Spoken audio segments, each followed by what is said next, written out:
Bismillahirrahmanirrahim. Assalamu alaikum students. My name is Abdurrahman and I'm teaching you biology. Students, in this session we are going to discuss a very important gland and with a very important secretion, that is pancreas, और इसकी secretions insulin और glucagon के नाम से आप जानते हैं. बुनियादी तौर पे pancreas दो तरह के functions perform कर सकता है, exocrine as well as endocrine. किस किस तरह से ये काम कर रहा है इसकी डिटेल्स बोर्ड पे देखते हैं. जी students, pancreas is another endocrine gland. अब इस एंडोक्राइन ग्लैंड की एक खास बात स्टूडेंट्स ये है कि आम तौर पे हम सिर्फ ये समझते हैं कि इसका काम डाइजेशन के साथ रिलेटेड है, और दूसरी तरफ जब हम देखते हैं तो हमें पता चलता है कि इंसुलिन पैदा करने के हवाले से भी इसकी बहुत ही ज्यादा सिग्निफिकेंस है, क्योंकि ग्लूकोज मेटाबॉलिज्म को कंट्रोल करने के लिए चंद एक दूसरे असिस्टिव हार्मोन्स के साथ जो प्राइमरी हार्मोन काम कर रहा है, दैट इज इंसुलिन. ऑलराइट, तो इस बुनियाद पे सबसे पहले नंबर पे तो आप ये बात याद रखें कि पेंक्रियाज है कहां पे. आपकी एब्डोमिनल कैविटी के अंदर जहां पे ड्यूडेनल कर्व बन रहा है वहां पे ये खुबा हुआ नजर आता है. तीन बुनियादी तौर पे इसके हिस्से बनाए जाते हैं. अगले हिस्से को हम कहते हैं हेड ऑफ द पेंक्रियाज, दरमियान वाले हिस्से को हम कहते हैं बॉडी ऑफ द पेंक्रियाज, और पिछले हिस्से को जो कि थोड़ा सा नुकीला नजर आता है उसे हम कहते हैं tail of the pancreas. Alright, अब इस पेंक्रियाज की जो शोहरत है वो क्या है? Pancreatic juice. पेंक्रियाटिक जूस तो डाइजेशन के हवाले से इंपॉर्टेंट है, और दूसरी वजह शोहरत क्या है? Insulin production. तो अब अगर ये दो डिफरेंट डोमेन्स को रेगुलेट कर रहा है तो इस बुनियाद पे स्टूडेंट्स ये बात याद रखिएगा कि हम ये कह सकते हैं pancreas is a dual gland. It performs double function, exocrine function as well as the endocrine function. Exocrine function किस तरह से परफॉर्म करता है कि जब कभी भी आप डाइजेस्टिव प्रोसेस को कंटिन्यू कर रहे होते हैं, पेंक्रियाटिक जूस को पैदा करवाना जो कि डायरेक्टली पेंक्रियाज की पेंक्रियाटिक डक्ट से जा रहे हैं ड्यूडेनम के अंदर, और फिर उसके साथ ही साथ दूसरी जानिब जब हम एंडोक्राइन फंक्शन की बात करते हैं तो हमें पता चलता है कि इंसुलिन और ग्लूकागॉन वगैरह काम कर रहे हैं जो डायरेक्टली ब्लड के अंदर भेजे जा रहे हैं. ऑलराइट स्टूडेंट्स, तो ये हार्मोन्स और ये इसकी एंजाइमेटिक सिक्रीशंस ये मिल के इसको ड्यूअल ग्लैंड या डबल फंक्शनिंग ग्लैंड का ओहदा दे रहे हैं. ऑलराइट, अब अगर हम फर्दर स्टूडेंट्स इसकी स्टिमुलेशन की बात करें तो आपके ज़हन में फौरी तौर पे ये बात आ जानी चाहिए कि अगर हम इसके एंडोक्राइन फंक्शन की बात करेंगे तो एंडोक्राइन फंक्शन में the most important hormone is insulin. Alright, और दूसरी तरफ ग्लूकागॉन भी काम कर रहा है, लेकिन इंसुलिन जो है it is directly related to the amount और the concentration of the glucose present inside the blood, जिसको हम ब्लड ग्लूकोज लेवल्स भी कह सकते हैं. तो सबसे अहम तरीन डायरेक्ट स्टिमुलेशन किस चीज की है कि आपके खून के अंदर जो शुगर की जो परसेंटेज मौजूद है उसकी. फिर उसके साथ ही साथ और दो ट्रॉफिक हार्मोन्स या trophic secretions that are coming from the pituitary, they also have the ability to stimulate the pancreas to produce insulin as well as the glucagon. और वो कौन कौन से दो हार्मोन्स हैं? पहले नंबर पे आप याद रखेंगे सोमेटोट्रॉफिक हार्मोन, और दूसरे नंबर पे आप याद रखेंगे एड्रेनोकॉर्टिकोट्रॉफिक हार्मोन. ऑलराइट स्टूडेंट्स, चूंकि सोमेटोट्रॉफिक हार्मोन ने क्या करवाना है? बॉडी की ग्रोथ. तो ग्रोथ के लिए जो रिएक्शंस हो रहे हैं उसके लिए जो एनर्जी चाहिए वो ग्लूकोज को तोड़ने से मिलेगी. तो ग्लूकोज के लेवल्स को हाई करवाया जाएगा, तब जाके ग्लूकोज अपने रिजर्व या स्टोर्ड एरिया से निकल के बाहर आएगा, फिर उसको तोड़ा जाएगा और उसे एनर्जी बनाई जाएगी और बॉडी की ग्रोथ करवाई जाएगी. इन द मीन टाइम दूसरा हार्मोन जो एड्रेनोकॉर्टिकोट्रॉफिक हार्मोन है उसके पास भी कुछ इस तरह की सिक्रीशंस हैं जिन्हें हम कहते हैं they are the glucocorticoids. They also increase the amount of glucose within the blood. Alright students, तो इस बुनियाद पे हम ये कह सकते हैं कि इन दोनों की स्टिमुलेशन तो अपनी जगह पे, लेकिन असल में जो मेन स्टिमुलेटर है वो कौन है? The percentage or the level of the glucose present within the blood directly stimulates the pancreas to produce insulin. Alright students, तो ये है direct stimulation. अब one by one in points को आप किस तरतीब के साथ याद रखेंगे इनको भी देख लीजिए.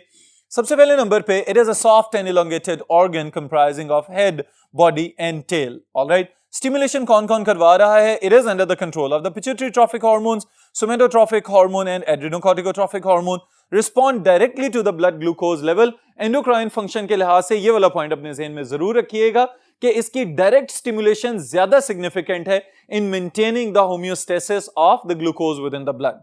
ऑलराइट स्टूडेंट्स, फिर उसके बाद डबल ग्लैंड या ड्यूअल फंक्शन जो इसको हम कह रहे हैं, pancreas are exocrine as well as endocrine. आपके एमडीकैट के लेवल का ये स्टेटमेंट है स्टूडेंट्स, इसको ज़हन में जरूर रखिएगा. एक्सोक्राइन फंक्शंस की जब हम बात करते हैं तो आपके ज़हन में फौरन ये आना चाहिए कि डाइजेशन के साथ रिलेटेड है. तो डाइजेशन में ये क्या कर रहा है? स्पेशलाइज्ड सेल्स मौजूद होते हैं पेंक्रियाज के अंदर.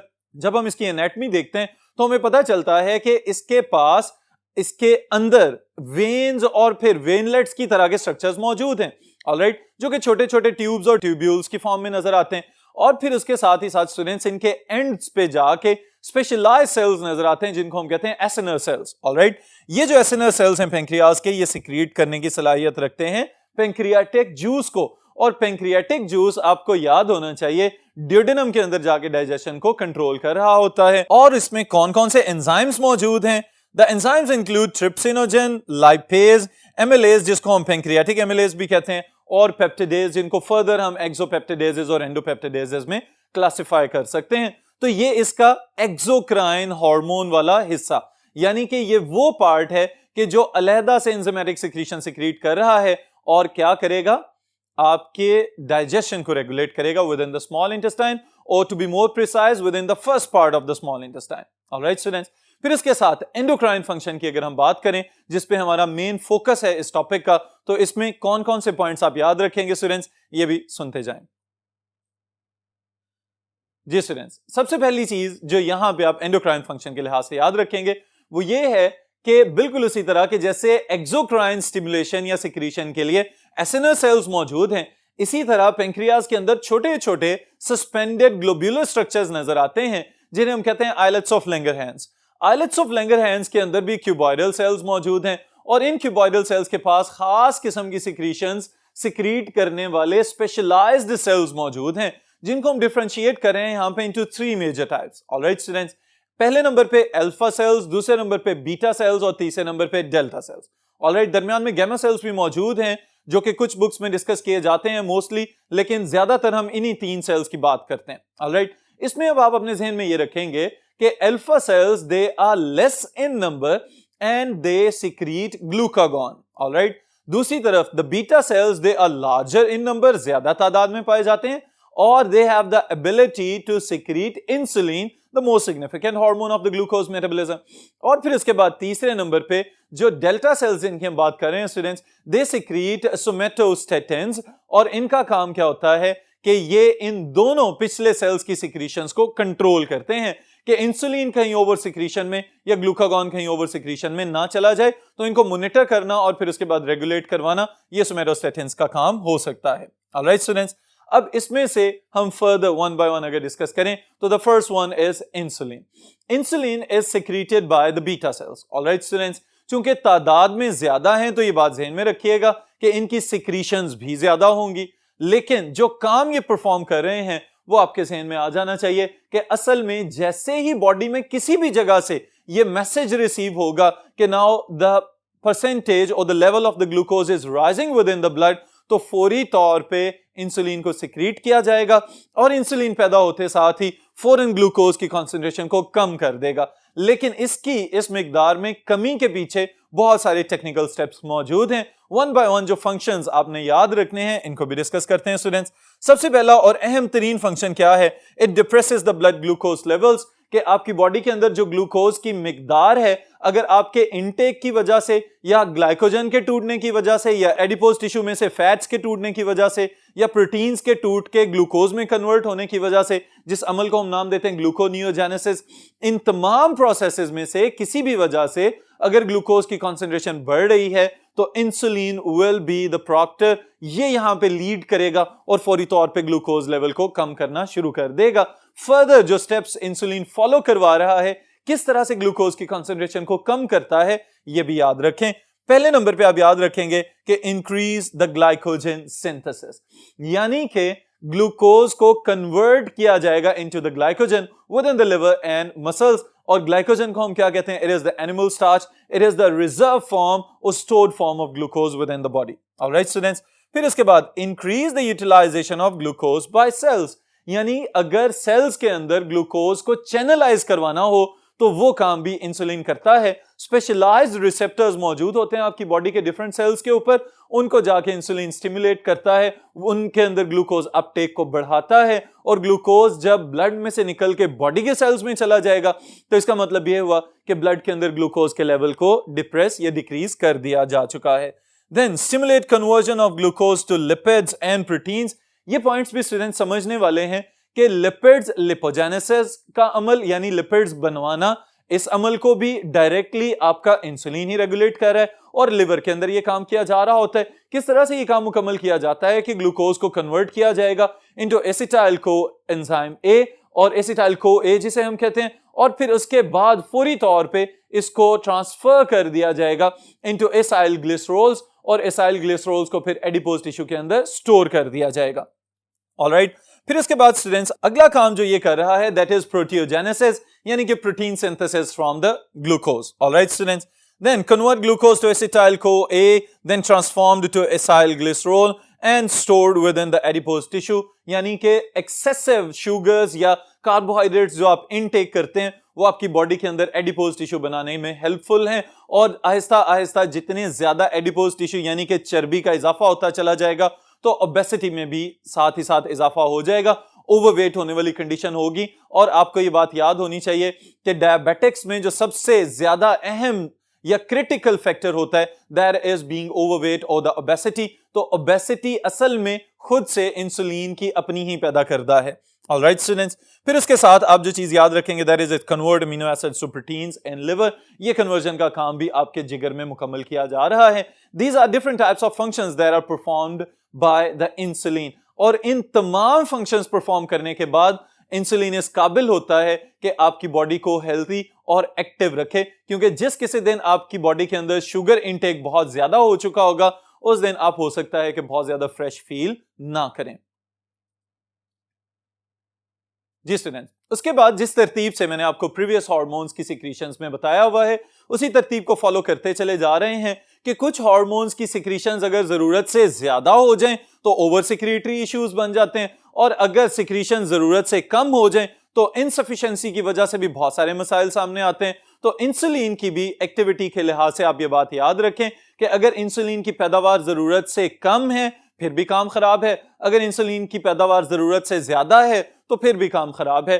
पहले नंबर पे हम स्टडी करेंगे about the diabetes mellitus that occurs due to under secretion और complete failure of secretion of the insulin. Alright students, तो डायबिटीज जिसे हम शुगर या ज़ियाबितिस की बीमारी कहते हैं, आप इस नाम से और इस लफ्ज से बखूबी वाकिफ हैं, क्योंकि आजकल हमारी सोसाइटी में बहुत सारे अफराद ऐसे हैं कि जो जैसे ही 35 साल की एज क्रॉस करते हैं तो फौरी तौर पे उनके अंदर इसमें से कुछ ना कुछ असरात या कुछ ना कुछ अलामात जरूर नमूदार होती हैं कि जिसकी वजह से उनकी बॉडी का ग्लूकोज लेवल मुसलसल हाई रहना शुरू हो जाता है, जिसकी एक बड़ी वजह हाइपरटेंशन वगैरह भी हो सकती है। ऑलराइट स्टूडेंट्स, अब अगर हम इसके अलामात या सिम्टम्स की बात करें तो आप क्या याद रखेंगे? High levels of blood sugar, जो स्टैंडर्ड्स हमने सेट किए हुए हैं कि इतनी वैल्यू अगर ब्लड के अंदर होगी जो ऑप्टिमम वैल्यू है ग्लूकोज की पर 100 ml ऑफ द ब्लड तो फिर तो ठीक है, लेकिन अगर उससे एक्सीड होना शुरू हो जाए और मुस्तकिल तौर पे ही हमेशा ही ये वैल्यू बढ़ी रहे तो फिर हम कहते हैं कि now this person is a diabetic, इस बंदे को शुगर का मर्ज हो चुका है। ऑलराइट, फिर दूसरी अलामात में से जो कि एंशियंट टाइम से चली आ रही हैं, sugar in the urine. Obviously kidneys के बस की बात भी नहीं रहेगी कि अगर ग्लूकोज मेटाबोलाइज नहीं हो पा रहा तो इस वजह से किडनीज भी उसको फिल्टर या रीअब्सॉर्ब नहीं करवा पाएंगे और यूरिन के साथ ही खारिज करना शुरू कर देंगे, ये भी मसला बनता चला जाएगा। फिर उसके बाद disturbance of bodies osmotic equilibrium. Obviously जब सोल्यूट लेवल्स जिनको एक खास मिकदार या एक खास रेंज में सेट किया हुआ है through the osmoregulation by the hypothalamus, अगर इसके अंदर भी शुगर्स का लेवल मुसलसल हाई रहेगा तो उसकी वजह से बाकी इलेक्ट्रोलाइट इम्बैलेंस वगैरह और शुगर के लेवल्स भी एबनॉर्मल लेवल में चले जाएंगे। तो इसका मतलब ये होगा कि अब ये बंदा मुसलसल ऑस्मोटिक इक्विलिब्रियम को भी मेंटेन नहीं कर पा रहा। और तो और derangement of nervous system. Derangement of nervous system यानी कि ऐसी खराबियां कि जिसमें नर्वस सिस्टम भी मुब्तला हो रहा है। और डायबिटीज में स्टूडेंट्स ये इंतहाई खतरनाक हिस्सा है कि जब शुगर लेवल मुसलसल ज्यादा लंबे दौरानिये के लिए बढ़ा रहे और उसको अनचेक्ड छोड़ दिया जाए, यानी कि रूटीन में एक्सरसाइज ना की जाए और जो मुसलसल इनटेक है कार्बोहाइड्रेट्स का उसको कम ना किया जाए, तो इन तमाम केसेस में फिर एक नई कंडीशन हमारे सामने आती है जिसे हम कहते हैं डायबिटिक न्यूरोपैथी। अब ये डायबिटिक न्यूरोपैथी जो है ये बहुत ही ज्यादा खतरनाक चीज है, क्योंकि it is a progressive issue और प्रोग्रेसिव प्रॉब्लम कि वक्त गुजरने के साथ साथ ये बीमारी बढ़ती ही चली जाती है और इवन के खुदा न खास्ता बाज़ औक़ात इतनी ज्यादा बढ़ जाती है कि नर्वस फैकल्टीज या मेंटल फैकल्टीज को मुतासिर करना शुरू कर दे और दिमाग के अपने न्यूरॉन्स मुतासिर हों, उसकी वजह से उस पर्सन की एक्टिविटीज जो कि कुछ अरसा पहले तक बिल्कुल नॉर्मल थी, वो एबनॉर्मल मेंटल एक्टिविटीज में कन्वर्ट हो सकती हैं। ऑलराइट, जो मेन पॉइंट्स आप याद रखेंगे स्टूडेंट्स वो क्या हैं कि progressive and get worse over time, वक्त गुजरने के साथ साथ ज्यादा से ज्यादा खराबी की जानिब चलती चली जाती है। और जो बुनियादी अलामात इस केस में आप देख सकते हैं कि अगर नर्वस सिस्टम के ऊपर शुगर असरअंदाज हो रही है तो क्या क्या कंडीशंस हैं जिससे आपको पता चलेगा। सबसे पहली चीज नमनेस, यानी कि हाथों और पांव वगैरह का सो जाना। ऑलराइट, फिर उसके बाद स्टूडेंट्स पेन, मुसलसल लिम्स के अंदर खास तौर पे जो एक्सट्रीमिटीज हैं यानी कि उंगलियां और पांव के जो पंजे हैं या हाथ और बाजू, इनके अंदर मुसलसल दर्द रहना, थकावट के आसार रहना, और फिर burning sensation in toes and fingers. ये वाली अलामत भी हम आम तौर पे अपने बुजुर्गों में देखते हैं कि जब वो कहीं बैठे हों और मुसलसल ज्यादा दौरानिये से या कई सालों से वो इस बीमारी के साथ लड़ते चले आ रहे हैं तो उनके पांव के जो तलवे हैं उनमें मुसलसल एक बर्निंग सेंसेशन या जलने की सी कैफियत पैदा हो जाती है। तो इसका मतलब ये है कि now the nervous system is under attack of the diabetes. Alright students, nervous system के खास तौर पे बहुत सारे जो कंटिन्यूअस नर्व्स या न्यूरॉन्स हैं उनके ऊपर शुगर के असरात या डायबिटीज के असरात मुरतब होना शुरू हो जाते हैं। फिर इसके साथ स्टूडेंट्स एक बहुत ही ज्यादा मशहूर जमाना कंडीशन जो कि बहुत मर्तबा सवाल भी पूछा जाता है कि क्या शुगर के पेशेंट्स के जो जख्म हैं वो आम लोगों की तरह से हील क्यों नहीं होते। ऑलराइट, तो इसके लिए ये बात याद रखें, एक कंडीशन है जिसे हम कहते हैं गैंग्रीन। ऑलराइट, ये नाम आपने पार्ट 1 में भी पढ़ा हुआ है और यहां भी याद रखिएगा कि टिश्यूज का मुकम्मल तौर पे खराब हो जाना या इस तरह से खराबी की जानिब जाना कि जिसको हम यूं समझें कि अब ये हिस्सा जाया ही कर दिया जाएगा। और मोस्टली अगर ये कंडीशन क्रोनिक हो जाए यानी काफी लंबे अरसे से चलती चली आए तो अल्टीमेटली इन पेशेंट्स की उंगलियां या बाज़ औक़ात हाथ वगैरह या पांव वगैरह भी काटने पड़ सकते हैं। तो ये इतनी ज्यादा खतरनाक कंडीशन है। तो स्टूडेंट्स, इसमें याद रखने वाली बात क्या है, imbalance glucose levels damage the nerves and blood vessels.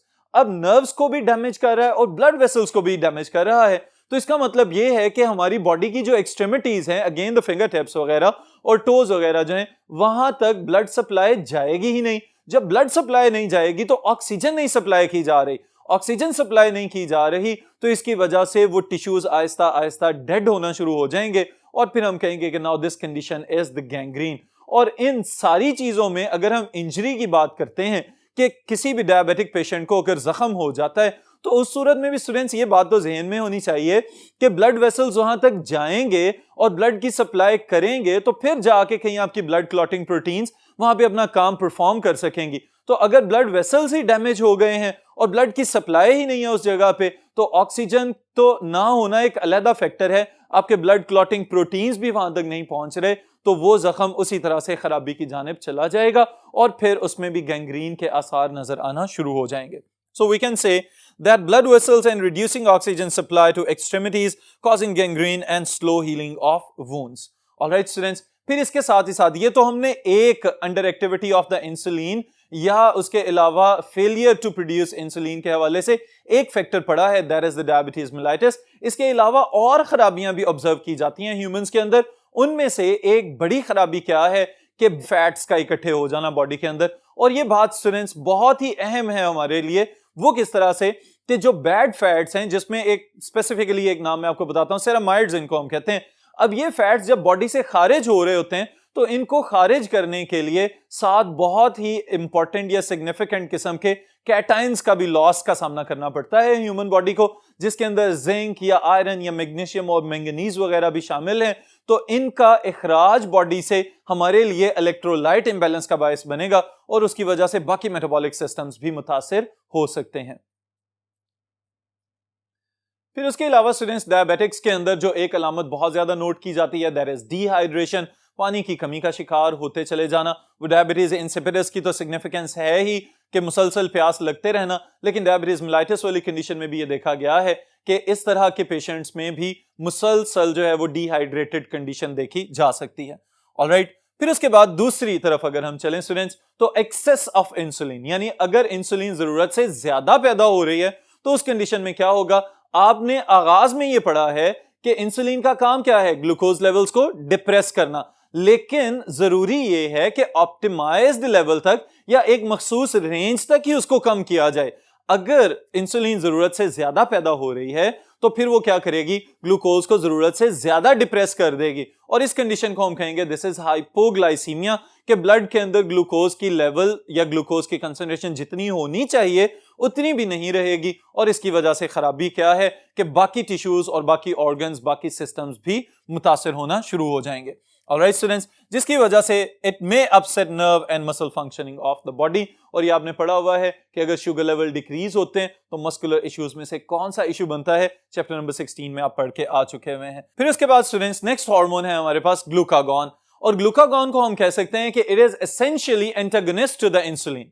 वो किस तरह से कि अगर इंसुलिन ग्लूकोज का लेवल कम करता है ब्लड के अंदर तो ग्लूकागॉन ब्लड के अंदर ग्लूकोज लेवल बढ़ाएगा। वो तमाम काम जो इंसुलिन ने परफॉर्म किए ग्लूकागॉन उसके बिल्कुल ऑपोजिट काम करना शुरू कर देगा, यानी कि ग्लूकोज की जो कन्वर्जन्स थी उसको स्टोर करने के लिए, रिजर्व्स में लेके जाने के लिए, तो ग्लूकागॉन क्या करेगा, उन रिजर्व्स में से ग्लूकोज को निकाल के वापस ब्लड सप्लाई के अंदर लेके आएगा। असल में अगर हम समझना चाहें स्टूडेंट्स तो इसका काम या इसकी अहमियत सिर्फ ये है कि अगर इंसुलिन कम कर रही है और ग्लूकोज लेवल जरूरत से ज्यादा नीचे जाने का खतरा पैदा हो रहा है तो the low levels of the blood glucose will stimulate the production of the glucagon, और ग्लूकागॉन पैदा होते साथ ही दोबारा से ग्लाइकोजन को तोड़ के लिपिड्स को कन्वर्ट करके ग्लूकोज के अंदर, प्रोटीन्स को कन्वर्ट करके ग्लूकोज के अंदर दोबारा से ग्लूकोज की मिकदार में इजाफा करेगा और ब्लड के अंदर जो ग्लूकोज का ऑप्टिमम रेंज है उसको मेंटेन कर लिया जाएगा। तो बुनियादी तौर पे insulin and glucagon, both of these hormones, they are maintaining the homeostatic balance of the glucose within the blood. Alright, फिर उसके बाद आप याद किस तरह से रखेंगे इसको कि it controls the breakdown of glycogen to glucose in liver. Muscles के लिए स्टूडेंट्स एक अहम बात मैं यहां पे आपको बताता चलूं कि glucagon does not act on the glycogen stored in muscles, क्योंकि मसल सेल्स के पास ग्लूकागॉन को रिसीव करने वाले स्पेसिफिक रिसेप्टर्स नहीं हैं। तो ज्यादातर एक्शन जो ग्लूकागॉन का नोट किया जाता है that is on the liver. Alright, और यहां पे एक और कंफ्यूजन भी याद रखिएगा कि the glycogen is the stored form of sugar, stored form of glucose within the liver and muscles, and glucagon is the hormone. Alright, फिर उसके अलावा एबनॉर्मेलिटीज बहुत ही कम है, ऑलमोस्ट 1 in few millions में अगर हम इसको देखें, लेकिन उसके बावजूद ये देखा गया है कि अगर खुदा ना खास्ता कहीं अल्फा सेल्स के ऊपर कोई ट्यूमर वगैरह बन जाए, पहले ही तादाद में कम है, लेकिन ट्यूमरस सेल्स की क्या पहचान होती है कि ये साइज में बड़े हो जाते हैं। तो अगर साइज में बड़े हो रहे हैं तो इसका मतलब ग्लूकागॉन की मिकदार बढ़ जाएगी। ग्लूकागॉन की मिकदार ब्लड में अगर बढ़ रही है तो उसकी वजह से क्या किया जाएगा, रिजर्व्स में से सारे ग्लूकोज को निकाल के ब्लड में ले आया जाएगा और ब्लड के अंदर ग्लूकोज के बढ़ जाने को हम क्या कहते हैं, डायबिटीज मेलाइटिस। और इस कंडीशन की वजह से फौरी तौर पे दोबारा से डायबिटीज वाली अलामात नजर आएंगी, और इसके अलावा और बहुत सारी खतरनाक अलामात हैं कि जिसकी वजह से उस पेशेंट को बहुत ज्यादा दुश्वारी और बहुत ही ज्यादा तकलीफ दे किस्म के असरात का सामना करना पड़ सकता है। तो ये चीज स्टूडेंट ज़हन में रखिएगा कि अगर अल्फा सेल्स में खराबी पैदा होती है तो उसकी वजह से डायबिटीज होगी, और डायबिटीज की अलामात हमने अभी काफी डिटेल में डिस्कस की हैं। इन तमाम चीजों से बचने के लिए जरूरी है बैलेंस डाइट लें, एक्सरसाइज को अपनी डेली रूटीन का हिस्सा बनाएं, अपने लाइफस्टाइल्स को हेल्थी बनाएं। आप बहुत ज्यादा सेहतमंद जिंदगी गुजार के अपने आप को इस खतरनाक बीमारी से बचा सकते हैं। और बीमारी से बचाने का मतलब क्या है कि you can maintain that balance that is required in production of insulin and the glucagon. फिर इंशाअल्लाह ताला नेक्स्ट ग्लैंड्स और नेक्स्ट हार्मोन्स को नेक्स्ट सेशन में डिस्कस करेंगे।